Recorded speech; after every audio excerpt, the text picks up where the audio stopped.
What's going on, everybody? It's Tuesday, the 26th of November, 2024. It's 1:30 p.m. here in Germany. This is the Insanity Report for today. And today I want to discuss a post-millennial article that I read. I will link it down at the bottom so you can also read it. It also includes some tweets from somebody that posts some information about what's being talked about in the article. And here's what's up. So wokeism might be on its way out, but it is fighting. It is fighting. And one of the places it's going to be fighting in is, of course, blue state, a Democrat state, in Washington state. The Washington state government has compiled a domestic violent extremist task force because it's a public health emergency, they say. Now, of course, every time a government official or a government body uses the words public health, your ears should perk up very quickly, and it should make the hair stand up on the back of your neck, because what they mean is, when it's a public health emergency, that means the rules, the laws, your rights, etc., are essentially out the window, at least the way they see it, like they saw it in COVID, right? COVID was a public health emergency, and they figured, these states, they could just take away every constitutional right that American citizens had because it was a public health emergency. Now, constitutionally and legally, they probably can't do it, but nobody was able to fight back against it on their own, and so people were forced to follow these mandates, which were not laws but in any sense. But the fact is, they were being enforced as if they were laws. And so that's a problem. That's a problem. And we need to do everything we can as citizens of Western countries to make sure that politicians and people that have power are elected only if they are fighters of the people and the people's natural, constitutional, and regular rights, so that they don't get it into their head to try to take away those rights tyrannically because of something they deem to be a public health emergency. And, you know, COVID was more a public health emergency, obviously, than domestic violent extremism, right? That is not a public health emergency. I'm sorry. First of all, it doesn't happen enough for it to be a public health emergency. It doesn't happen in Seattle or in Washington enough for it to be a state issue of public health. It's not. It's just not. And everybody knows it.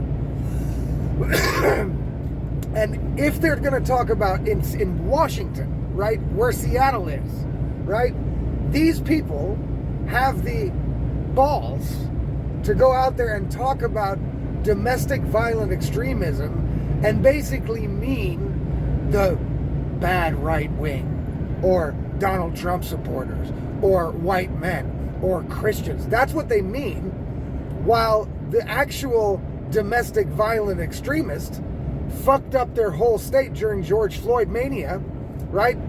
And they're even going to put one of the chapter leaders in Seattle of Black Lives Matter on this task force. So, wait a second. So they made a task force for domestic violent extremism, and they're putting one of the lead domestic violent extremists on the task force. Now, if that doesn't sound like North Korea or, you know, Soviet Union, China type of shit, that's whack, right? That's whack. And you think, how the hell do the people in Washington how do they put up with this shit? How do they vote for these? It's like California, same thing. How do they vote for these same people that are so hypocritical, and they talk in ways that you don't even know anymore if it's satire or real if you read it, right? It's madness. And they keep voting for these same people, and then they do stuff like this, and the people cheer it on. Like, I'm sure the people living in Washington are like, yeah, man, go after domestic violent extremists, man. But what about BLM? What about Antifa? Those people are not listed. You know what I'm saying? They shut down Seattle. There was autonomous zones where they firebombed police buildings and all kinds of crazy shit during George Floyd, mostly by BLM rioters. And one of the chapter heads of BLM, which is already now known to everybody in the world, is basically a fraudulent money laundering operation in order to buy houses for the leaders of the group, right? That's crazy. That's crazy. But the public health issue thing should be very concerning. Now, the good thing about this is basically just virtue signaling to the rest of America. As a matter of fact, that's proven because I think the governor, I don't know, somebody that is part of this task force or made the task force claims that it's very important this task force start doing their job quickly in the wake of the election of Donald Trump. Well, they must mean that because Donald Trump got elected, leftist fucking violent extremists are going to hit the streets anytime sooner on Inauguration Day. So I'm sure that's what they're investigating and task forcing and looking into, because there's no reason for Trump supporters or white Christian men or, the right wing to start getting violent now. Trump is in office. You know what I mean? So the only reason they would get violent is if they are attacked, right?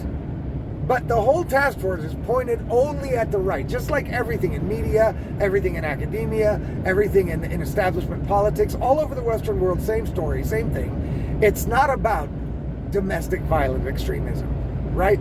It's about white men who are on the right, who don't agree with leftist, crazy, woke views. They are the enemy, right?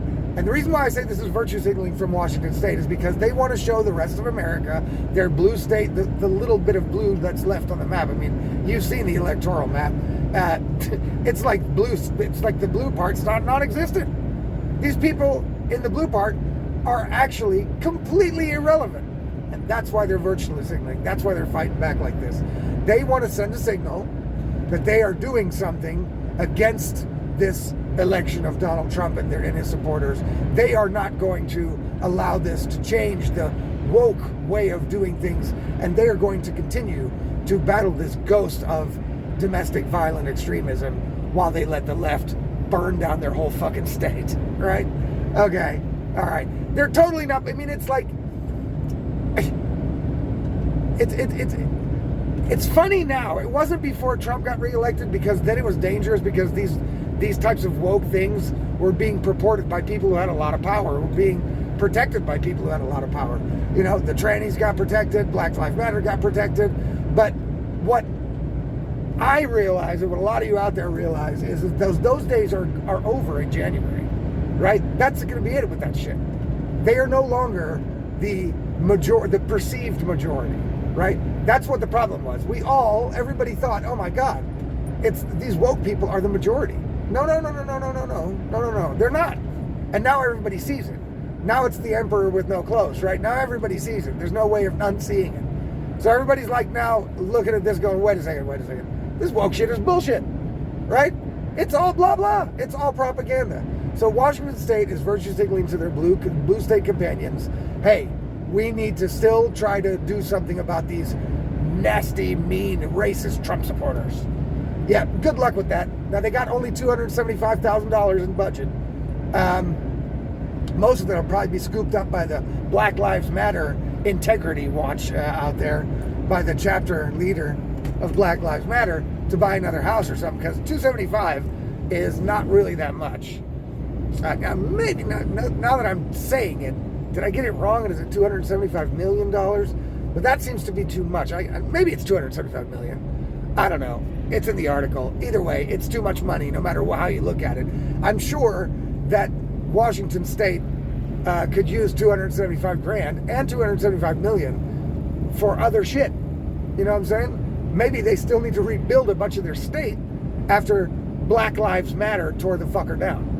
Right? I'm sure that if you ask these citizens in Washington State if they really want to spend their taxpayer dollars on a Domestic Violent Extremist Task Force, which Washington, by the way, is just one state. That they have no jurisdiction and they can't do shit outside of Washington, right? They're stuck in Washington. Why the fuck? What's that going to do? If it's a national problem, this seeming violent extreme, it's just like the anti-Semitism on the rise shit. I don't see any fucking anti-Semitism on the rise. I also don't see any domestic extremist violence on the rise. Not in the States, the only domestic violent extremist escalations I see come from the left. All over the West. It's not the right in any of these things. Right? It's not. And so Washington wants to gaslight the rest of America to try, in a last-ditch effort, to try to convince people, hey, you're on the wrong side of history. Trump and his supporters are the domestic violent extremists and militia groups and blah, blah, blah. All these ghosts I've never seen, right? While trannies are wrecking schools and fucking running around, frisking women, and police, they're going to women's prisons, beating the fuck out of women in sports. Hey, what the fuck? They're cutting off kids' genitals, and we're the domestic violent extremists? It's almost laughable. It's laughable. But it's woke world up there in Washington, and I think that they just don't realize yet, or maybe they do, right, that they are on their way out. So now we can look upon these articles and these bits of information and these stories as hilariously ironic once again. You know what I mean? We don't have to be worried that the shit's actually going to affect our lives, because that shit will probably be over, not only through the election of Donald Trump, but also because the people now see they are in the majority and they don't have to bother with this woke-ass bullshit anymore. They don't have to put up with it, they don't have to listen to it, and they don't have to allow themselves to be emotionally manipulated by it. And so basically, the go fuck yourself motto that Elon Musk introduced is now America-wide. And these wokesters know it. And the Democrats know it. And the left knows it. And these are their last-ditch efforts to try to fight it somehow. So I wouldn't worry too much about the Domestic Extremist Task Force. It is complete bullshit. You know what I mean? Complete bullshit. We all know it. And they know it. So don't take them seriously. Unless you're in Washington State, they're eating up your money to make it happen. Look, guys, if you're watching this on another platform, all of the other platforms, essentially, except for X, will not allow me to post links in the description for whatever reason. So if you want to be able to read the article on the Post Millennial about this subject, then you will have to subscribe to my Substack. The links are below on the Substack video. You'll have to go to itsallaboutlogic.substack.com to be able to click links. Also, subscribe there. You can do it for free, but you can also do it for $5 a month, which I would greatly appreciate. Very awesome. Thank you for that if you do it. And then you'll get all my content delivered directly into your email inbox when it comes out. So that's all the articles I write, the videos I make, all the content I do. You'll be able to get it directly into your inbox. Below are the links in the Substack. So guys, I wish you guys a fantastic Tuesday. Hopefully we'll get some more interesting, insane news tomorrow, which I'm sure we will. There's never a shortage of it. And we'll see you guys in tomorrow's Insanity Report. Have a good one.